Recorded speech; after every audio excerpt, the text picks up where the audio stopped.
Welcome to the Deep Wealth Podcast, where you learn how to extract your business and personal deep wealth. I'm your host, Jeffrey Feldberg. This podcast is brought to you by Deep Wealth and the 90-Day Deep Wealth Experience. When it comes to your business deep wealth, your exit or liquidity event is the most important financial decision of your life. But unfortunately, up to 90% of liquidity events fail. Think about all that time and your hard-earned money wasted. Of the quote-unquote successful liquidity events, most business owners leave 50% to over 100% of the deal value in the buyer's pocket and don't even know it. I should know. I said no to a seven-figure offer and yes to mastering the art and the science of a liquidity event. 2 years later, I said yes to a different buyer with a 9-figure deal. Are you thinking about an exit or liquidity event?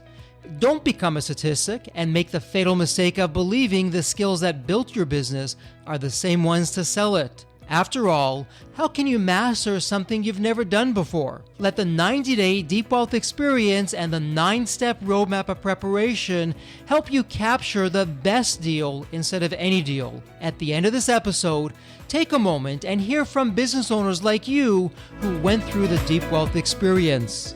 Welcome to the Deep Wealth Podcast. And for our listeners, I have a very special episode for you today. I have one of those mythical creatures, otherwise known as an investment banker, here and in the person. And we are going to go behind the scenes. You're going to hear things that you're likely not going to hear elsewhere. So I'm going to stop it there. No spoiler alerts. Chris, welcome to the Deep Wealth Podcast. An absolute pleasure to have you with us. And Chris, there's always a story behind the story. So Chris, what's your story? What got you to where you are today? Sure. Thanks, Jeffrey, and good to connect again. It's always nice to chat. So my story really is I started as an accountant. I came out of school and did a few years in auditing. Personally, what I did is I didn't like the concept of auditing big public companies. So I went into a firm where I could audit a whole bunch of different private companies, learned a lot about private businesses.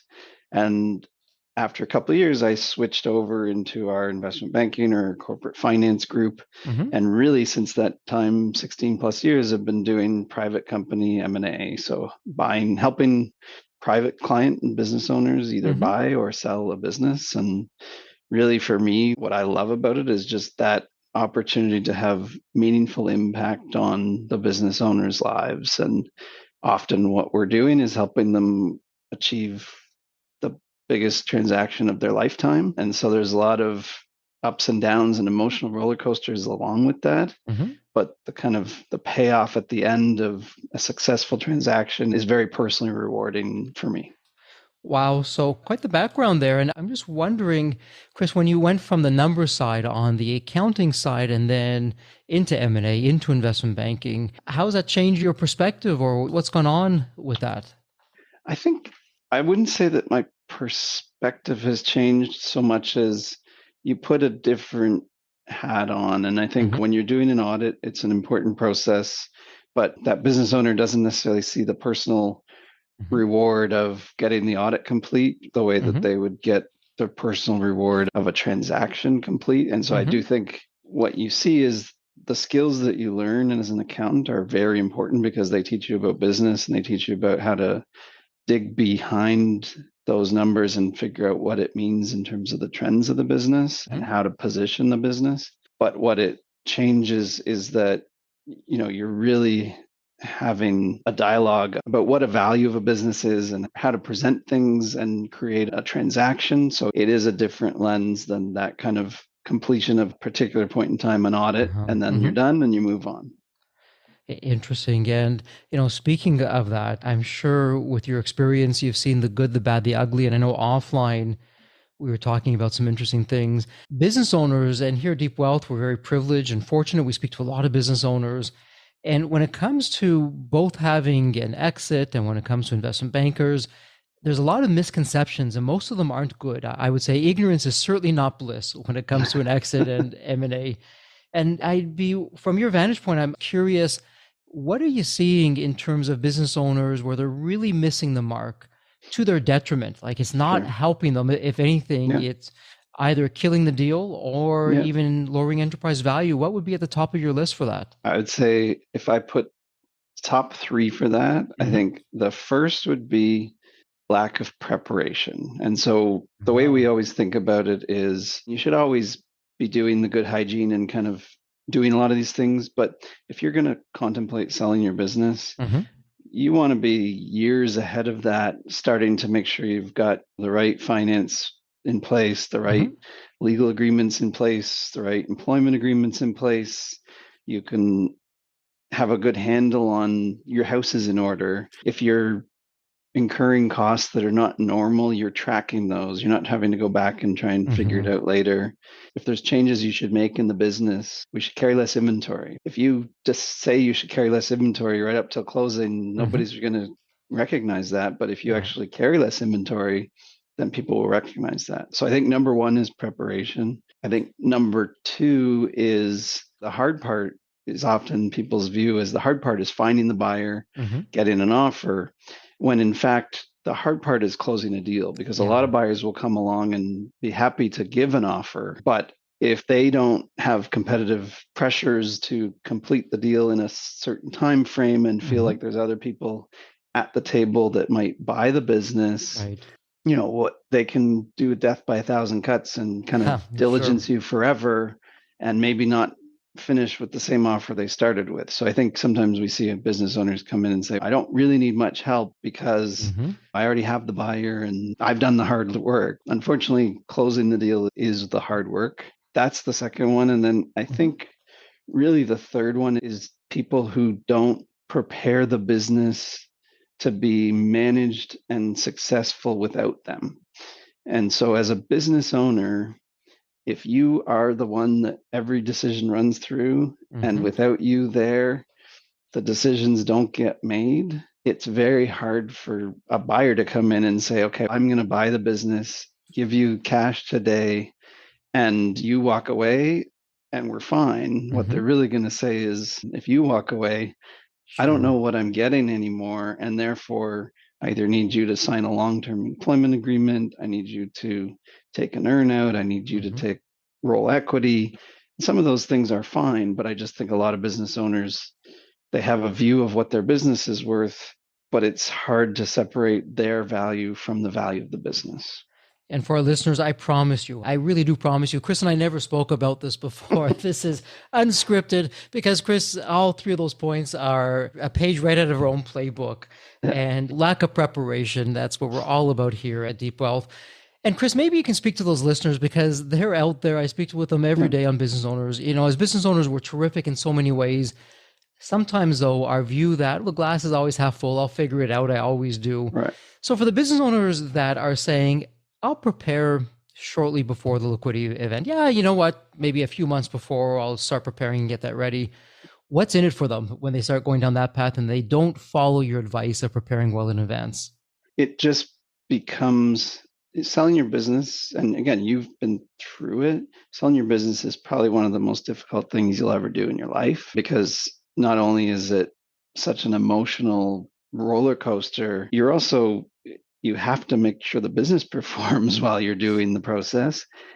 And guess what? We can plan everything in the world, and there's always twists and turns. There's always surprises. So it never goes exactly as expected. Mm-hmm. And so if you start the process by having to do a whole bunch of work to get ready that Mm-hmm. you really weren't doing before, you're almost elongating that difficult period of your life. And by the time you get near the end of the process, compared to someone who was fully prepared and didn't have to do a big change and a big stress to get ready, you'll be a lot more tired and fed up with the process and more likely to either settle on something that isn't ideal or potentially say, I'm walking away Sure. from a deal because you've hit a breaking point. And I think that's probably the number one risk with not being Mm-hmm. prepared in advance.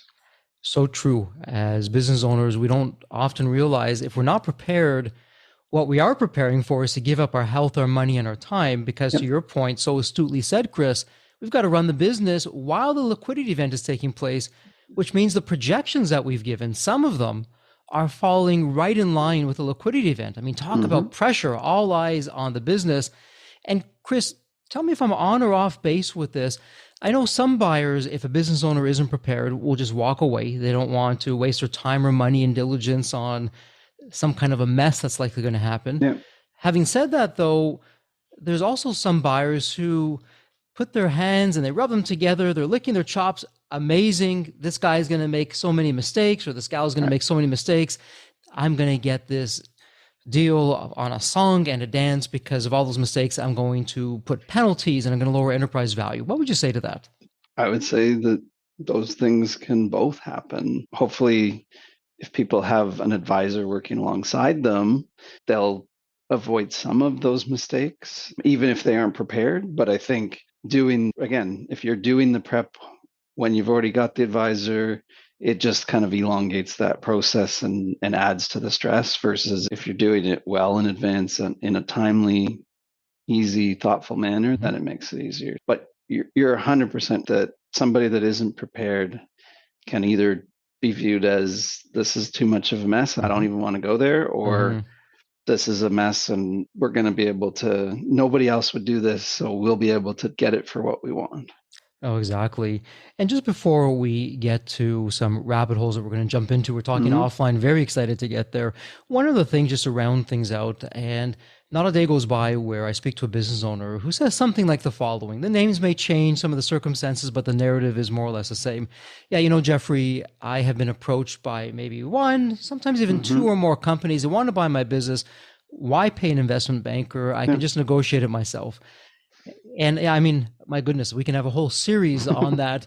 But Chris, the short narrative to a business owner who is either believing that, thinking that, or is in that situation right now, what would you tell them? I think what I would say is just that an offer at an early stage is just an offer. And really what that means is that buyer is going to do a whole bunch more work, find out a whole bunch more things. And if they're doing it unsolicited, i.e., they're just approaching you, really what they're trying to do, and it's not malicious, it's just what they're trying to do is see if they can build a relationship, see if they can learn more about the business, see if they can get into a situation where you want to sell to them.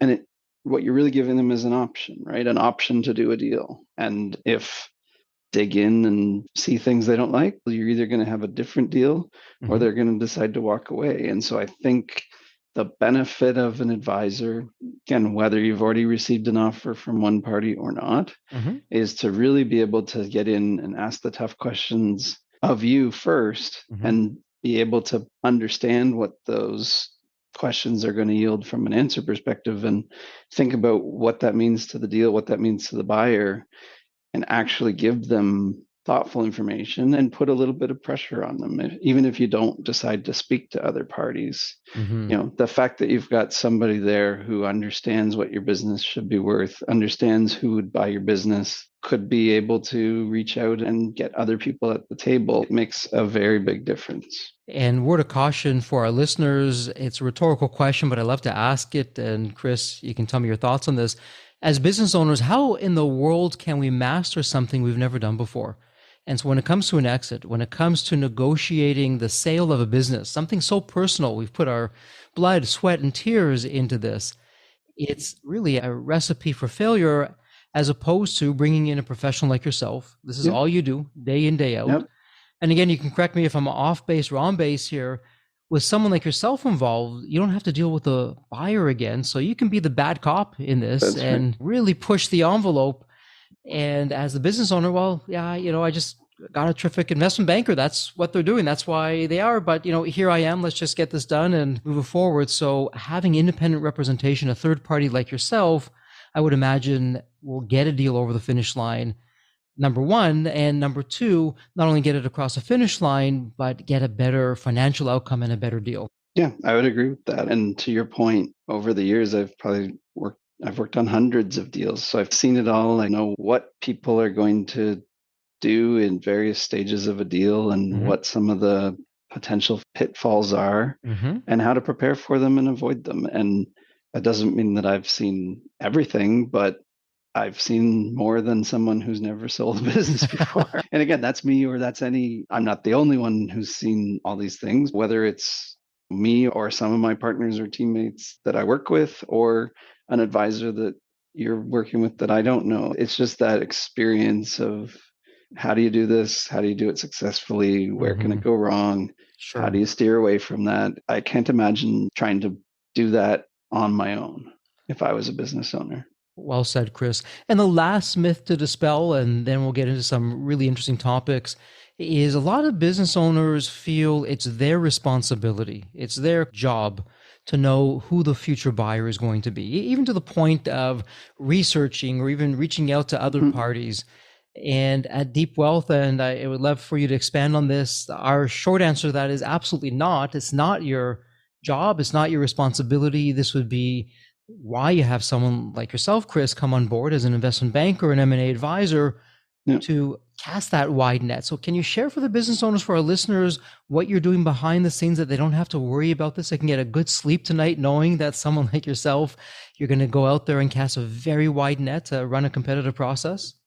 Yeah, so I think what we do is obviously a lot of research. A lot Mm-hmm. of times we have experts that are specific to industries, so the experts will know what's going on in that industry. Mm-hmm. We have a number of non-strategic buyers that we've worked with, private equity, family offices, other types of non-strategic buyers. Mm-hmm. And really, our goal and our job, because we're generally aligned from a fee perspective with our clients, Mm-hmm. we want a successful deal, and therefore we want to do our best to find those buyers. We also want to do our best to find buyers that we know will act in good faith and are good at buying businesses, and we can see that they're going to get a deal done and do what they say they will do. So that's really our job. The one thing I would say, Jeffrey, though, is that for sure we want our clients' input, because often they do know who the most likely buyer Sure. is, and they Mm-hmm. often know how the fit would be. And Mm-hmm. so that's incredibly valuable. But the risk and the pitfall that sometimes I see is if people start a lot of dialogue with potential buyers, it's a double-edged sword. On the one hand, Mm-hmm. they're starting to build a relationship and they have a sense of who really might have an interest or not. But the flip side of that is that usually the vendor hasn't necessarily thought through the full story, Mm-hmm. thought about the kind of messaging and how to put the business in the right story for that particular Sure. buyer. And it's tough to go to somebody that you've talked to a year ago and told them, we're going to do this and this is what's great about my business. And then you come back 12 months later and you're telling a completely different story, or Mm-hmm. the numbers that you may have shared they weren't normalized, they weren't properly analyzed to come Mm-hmm. up with really how to understand them. And so that's the danger, is getting too far ahead where they've kind of you can't tell the story multiple ways multiple times. You really Sure. need to be thoughtful about how you tell the story. And Chris, two really interesting points that you bring up there. And I agree with you in terms of business owners may know who a potential buyer could be. And for Mm-hmm. our listeners out there, when you get these requests, follow Chris's advice. Don't respond back, but why not start a file and you take a note who Yeah, contacted you, contact information, the for date. sure. And this way you work with someone like Chris. Okay, over the past 12, 24 months, look, here's a list of people that were interested in us. Here you Yeah. go. And then the other thing that was interesting, Chris, that you said that most business owners don't realize when they try and do it themselves, it's almost like trying to sell your house on your Yeah. own. And Yeah. in the real estate industry, they call it the FISBO, for sale by owner. Right. And you get all these calls of people trying to buy the house. And when it comes to the business side, for our listeners, Chris is weeding out the buyers that just want to kick the tires, or maybe they're Yeah. not even buyers. Maybe they're competitors. They just want to find out what's going on in the business. And so your quality control, Chris, just to keep the real bona fide buyers in the process, there's a lot to be said for that. Yeah, I would agree with that, Jeffrey. And again, on top of the qualification side, it's really just managing the process in a timely manner. Discussions can just be discussions and they can meander back and forth forever, Sure. but having a proper marketing process where you understand as a buyer that you've got a certain amount of time and you Mm-hmm. need to submit an offer under a certain format in a certain timeline, and you're going to be compared apples to apples with the other buyers that would be looking at the business. It puts some time on it and puts it into a better scenario for a vendor than just a meandering conversation. Absolutely. And so for our listeners, Chris and I have been covering some of the basics here. I would put that under the preparation category. And really the big takeaway is, hey, you can't master something you haven't done before, but you can master it when you have someone like Chris, an investment banker who does this day in and day out, who's part of the team and guiding you through the process. Now, Chris, offline, you'd mentioned something interesting that we said, you know what, let's really talk about this in our discussion today. And you said it's so easy to get caught up in the headlines that we see today, to really, as business owners, throw us for a spin. So let's go behind the scenes. We're now going into the M&A world where most business owners would not have access to this information. What should we know? Because we see the headlines, and whether it's boom, whether it's bust, regardless of what's we're seeing press-wise, media-wise, announcements, everything else, what's the real deal here? What's going on? Yeah, I think what I always think about is in the middle market, which is where I tend to do most of my work. And I think where you would have a lot of your clients. These aren't the odd time we work on very large deals, but often it's owner managed, middle market. The ups and downs that you see in the headlines are much less extreme in the middle market. The leverage in terms of how much debt people put on businesses when they buy them in the middle market, it doesn't change a lot, especially in Canada. The banks have been consistent for a number of years on how many turns of EBITDA they'll put on a buyout in the middle market. It's usually 3, 4, 4. It's not usually much more than that. It's usually not less than that. Versus sometimes in the US or these bigger deals, it might be 7, 10, 15 times leverage. And that causes big swings in valuation. So when it's hot, and when it's not. Right. So that's, I think, one of the big differences. And the other thing that's happened over the last 10 years, really, in that Canadian middle market is it's gone from a very underinvested market where there just wasn't that many buyers. You had traditional private equity looking at 5 million EBITDA and up. And you didn't really have people focused below that. Now, what I would tell you is I probably get a call every week from a new person out there, either with a search fund or they've sold a business and want to buy another one, or they've worked somewhere and made some money and have some contacts and want to buy a business. There's an incredible number of people now looking for, call it the 1 million of EBITDA to 10 million of EBITDA. So the market on that supply side is significant now. And it creates what I always like to say from a private equity perspective is I've never seen a private equity firm raise a second fund because they didn't do any deals in the first fund. People have to do deals. The whole industry is built on getting deals done. It doesn't mean they're going to do every deal and that they want to do bad deals, but naturally there's a demand for businesses now in that 1 to 10 million of EBITDA in the Canadian market that is a very permanent demand. And there's a permanent supply from the perspective that we've been hearing for years about the retiring baby boomers and how there's a lot of businesses that need to be sold. It's been delayed and pushed back and pushed back and pushed back. I think COVID had a psychological impact on a lot of business owners where a lot of them came to that point of saying, this isn't worth it anymore. I'm ready to move. And the other thing that's happened is that I think 10 or 20 years ago, there was not the same number of people starting businesses with the intent of selling them. I think the traditional model going back 20, 30 years before I was doing this job, the traditional thing was there was a lot of multi-generation family businesses. The natural step of any business owner, if they started a business, was I'm going to pass this to my kids. And that family, that generation says, okay, I'm going to pass this to my kids. I think that while that is still a great option, there's some fantastic family businesses out there. That is not just the kind of default anymore. There's a lot of business owners that start a business now and think, I'm going to do this really exciting opportunity. I'm going to grow something. I have a passion for it. I'm going to get it to a level that is what I am capable of. And then I'm going to sell it to an owner who can take it to the next level. And that now is a model that makes a lot of sense. A lot of takeaways there. And let's firstly start with location. So you're highlighting a few things in the Canadian market. You mentioned a few things in the US market. And so for business owners that have businesses in both, perhaps in the US, perhaps in Canada, perhaps even in Europe, that it's going to be situational. And what's working in one market may not be in another market. And you gave the terrific example. Well, in the US, the multiples may be significantly higher. And so because of that, when it comes to leverage, when it comes to debt, depending on what's going on in the marketplace, they may be more susceptible to boom times, to not so great times, ebb and flow according to what's going on in the market. But if you have a market, that's not the case. You mentioned Canada being one of those, or perhaps even in Europe, then it's just good to know that.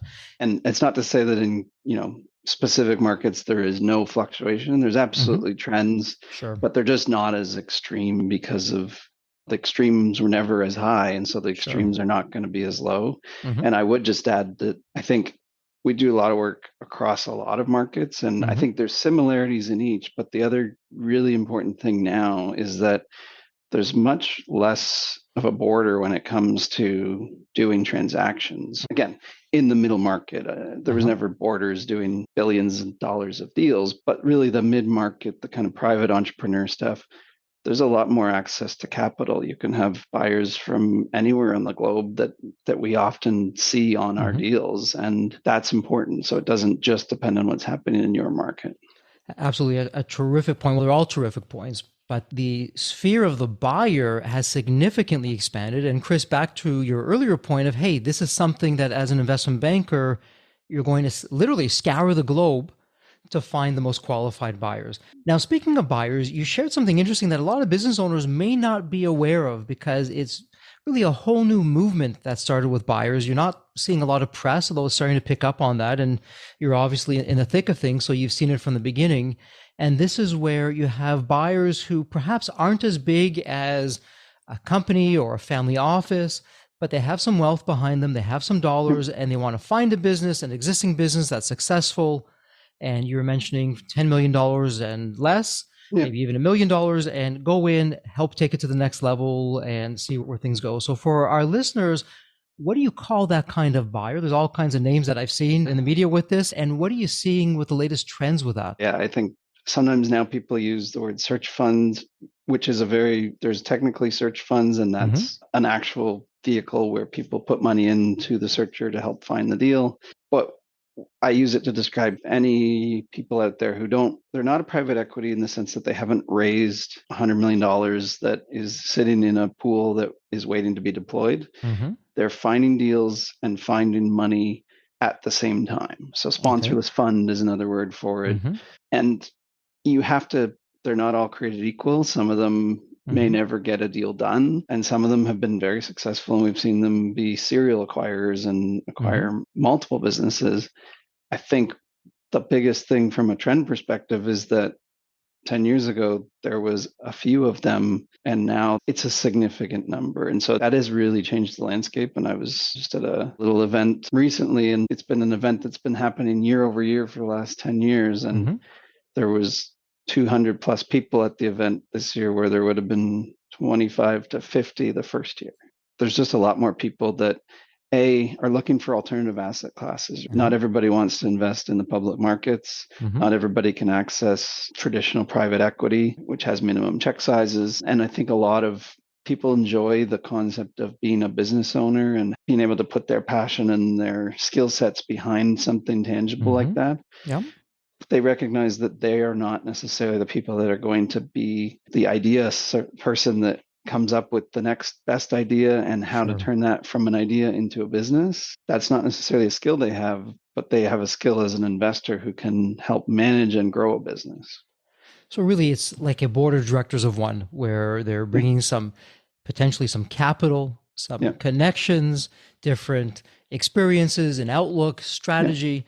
And Chris, it really highlights some of the points that you were saying earlier, because I feel, and again, correct me if I'm on base or off base, that business owners don't understand how much time and money to go through diligence. So when you have a prospective buyer, it's not a walk in the park. And if you're going to be doing this, you've got to be prepared for that. And that's why it's not only buyer beware, but it's seller beware in this instance, because you got to make sure you have the right person across the table. For sure. Yeah. You can't, as I said, not all buyers are created equal, whether that's the biggest corporate buyers or the smallest kind of independent buyers that are looking to finance a deal themselves. It's like anything else. There's the good, the bad, and the ugly, I think you said earlier. Yes. Chris, let me ask you this on the topic of buyers, because I know that's near and dear to the hearts of business owners and our listeners.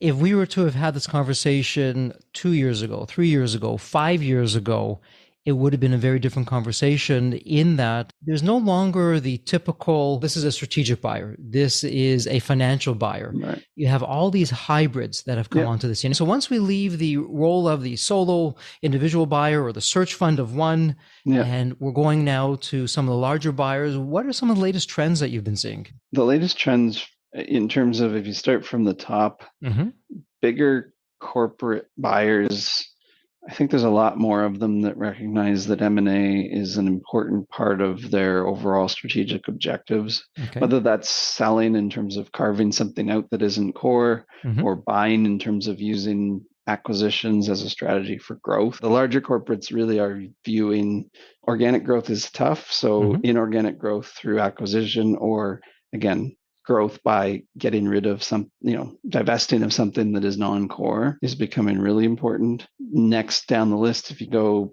private equity, record amounts of money in private equity. So they are constantly looking for new industries to go into, looking for new opportunities to deploy capital. And then in behind that, you've got that next layer of kind of less formalized than private equity. Sometimes they're doing bigger deals than private equity, but less formalized. And then I think you've got your kind of mid-market private businesses, or mid-market is a broad word. You've got your businesses that aren't the big public companies. And a lot of them too are thinking strategically that growth through acquisition is an important part of their strategy. So I think there's more of an institutionalization of M&A as part of business that probably used to be viewed as just for select few. Sure. And Chris, it's interesting with what you're sharing just now, because at Deep Wealth and a 9-step roadmap, both for growing the company and then also when you get to the point of the growth and accelerated profits, you're at a point where you can actually sell the company. You've mentioned the really salient point of these companies are looking to solve problems. They're looking for strategies that are going to help them grow, because organic growth isn't going to be enough. And oftentimes business owners underestimate the power of the narrative. So you can have the best financials, but if you don't have a good narrative behind those financials, there's going to be issues there, even to the point, Chris, where we've had valuators from M&A who come on and say, Jeffrey, when we're looking at the value of a company, before we look at the numbers, we look at the narrative. And there are times where the narrative will help us up to 80% of the value. It'll help us come up with that value. Of course, good narrative, if it's not backed by solid numbers, that's a different story, but a terrific narrative with good numbers, 80% of that value is coming from the narrative. So as feet in the street, as the investment banker out there, you're working these deals, where does the narrative come into play for you once a business owner shows up for you? And how important is that from the early days onwards? I think it's the first thing you have to figure out is the narrative. That's the way I look at it is, once you've got the narrative, then you can dig into the numbers to make sure that the numbers support the narrative. Sometimes when you dig into the numbers, you actually uncover different narratives, because maybe the business owner hasn't looked at a certain trend or a certain subset of data in their business before. And it helps you not necessarily just say, oh, this doesn't line up with your narrative, but actually we're noticing this trend, and we think that's actually an important narrative to tell, which is this particular part, maybe it's your recurring revenue part of your business is growing while the top line itself looks flat. And that's a very different narrative than it's a steady business. And so I think that's the narrative is 100% important, because that's ultimately when I get on the phone to talk to a potential buyer, that's what I'm trying to do, is get them excited about a story, not the numbers are just what's there to support the story. And for our listeners, again, remember Chris's background. He comes from the accounting world, the world of numbers, and you have a numbers guy saying that, a narrative will never show up in a spreadsheet, but you start with the narrative, and it's so important. And I know in the Deep Wealth process with our 9-step roadmap, step number 2, X factors, it's all about the narrative. Okay, what are our problems that we're solving that will be of interest to someone like yourself, Chris, or to future buyers in terms of what's there? And so, Chris, big picture wise, for a business owner who is walking away from this episode, and I mean, there's a gazillion and one things that they can be doing. If a business owner could do one thing coming out of here, one action item that by the time they would come to you and say, okay, Chris, here's my business, let's take this to market, What would that one thing be? I think it's get aligned with your advisors. And again, I'm using advisors as a small a. It's not meaning like, hey, you have to call me tomorrow or Sure. an investment banker tomorrow, Mm-hmm. but really get your advisors, both internal and external. And again, it could be anything from your financial lead in your company Mm-hmm. to someone like yourself, Jeffrey, or your family, your support network, your Mm-hmm. lawyer, your accountant, and just start understanding what it is you want to accomplish Mm-hmm. in the business ownership and what are the steps you should be taking to accomplish that. You have to kind of know where you're going to get to the right spot. And so that's, to me, the number one thing is just start thinking. And it doesn't mean you go tomorrow and tell your CFO, hey, I want to sell the business in 2 years, Mm-hmm. but you should at least start understanding what you want and do Sure. some introspection through that discussion with your advisors of figuring out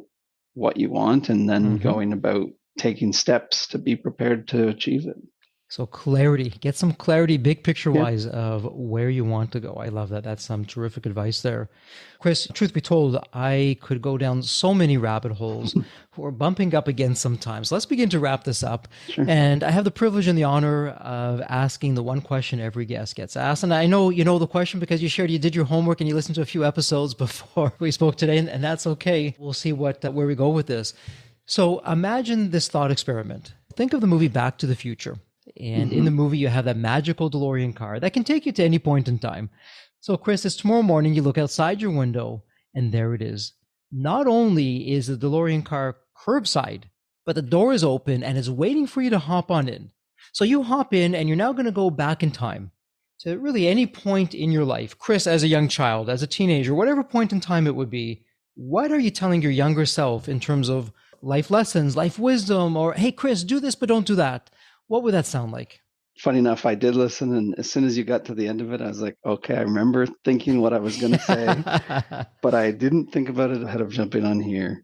But I would say, Jeffrey, that I think myself, I probably took longer than I needed to build confidence in myself. And I think a lot of people are like that, where I grew up in a small town, quiet kid, and I've built up my confidence over years of experience. But I think sometimes people are just afraid to go for it, to take a risk, to put themselves out there. And so I think that to me is an important life lesson for everybody. Another C word, confidence. And for our listeners, here you have it straight from Chris. Believe in yourself. And Chris, you've made it as an investment banker, and not just any investment banker. You're at a huge firm known worldwide, and it just speaks to you believing in yourselves. Congratulations with that. And what terrific advice for our listeners to take away.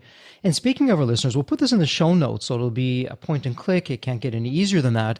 Chris, if someone would like to reach out to you, ask some questions, perhaps even explore what it would look like to have you work with them, where's the best place online someone can reach you? Probably either LinkedIn or my email, which if you put in the notes or just call, and it's pretty easy. Terrific. So we'll have all that in the show notes for our listeners. It'll be a point and click for you. Chris, it's official. This is a wrap. And as we wrap up the episode, a heartfelt thank you for sharing your insights and your wisdom. And as always, please stay healthy and safe. Thanks, Jeffrey. And it's always a fun discussion, so appreciate it. The Deep Wealth experience was definitely a game changer for me. This course is one of the best investments you will ever make because you will get an ROI of 100 times that. Anybody who doesn't go through it will lose millions. If you don't have time for this program, you'll never have time for a successful liquidity.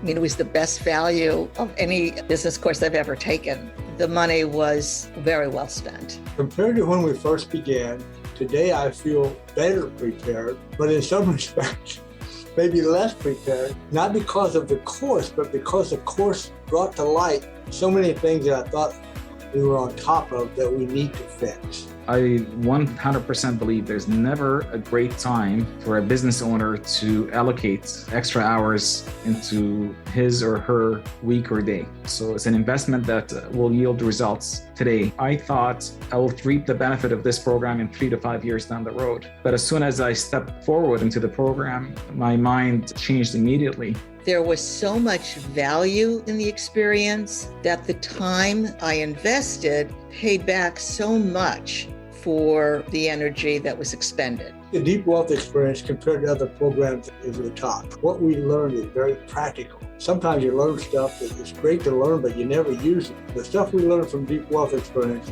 I believe is going to benefit us both. I've done an executive MBA. I've worked for billion-dollar companies before. I've worked for smaller companies before I started my business. I've been running my business successfully now for getting close to a decade. We're on a growth trajectory. Reflecting back on the Deep Wealth, I knew less than 10% what I know now. Maybe close to 1% even. Hands down, the best program in which I've ever participated. And we've done a lot of different things over the years. We've been in other mastermind groups, gone to many seminars, workshops, conferences, retreats, read books. This was so different. I haven't had an experience that's anything close to this in all the years that we've been at this. It's 5-star, A+. I would highly recommend it to any super busy business owner out there. And Deep Wealth is an accurate name for it. This program leads to deeper wealth and happier wealth, not just deeper wealth. I don't think there's a dollar value that could be associated with such an experience and knowledge that could be applied today and forever. Are you leaving millions on the table? Please visit www.deepwealth.com/success to learn more. If you're not on my email list, you'll want to be. Sign up at www.deepwealth.com/podcast. And if you enjoyed this episode, if it added value, if you walked away with some new insights and strategies, please leave a review on your favorite podcast channel. Reviews help us reach new listeners, grow the show, and continue to create content that you'll enjoy. And as we wrap up this episode, as always, please stay healthy and safe.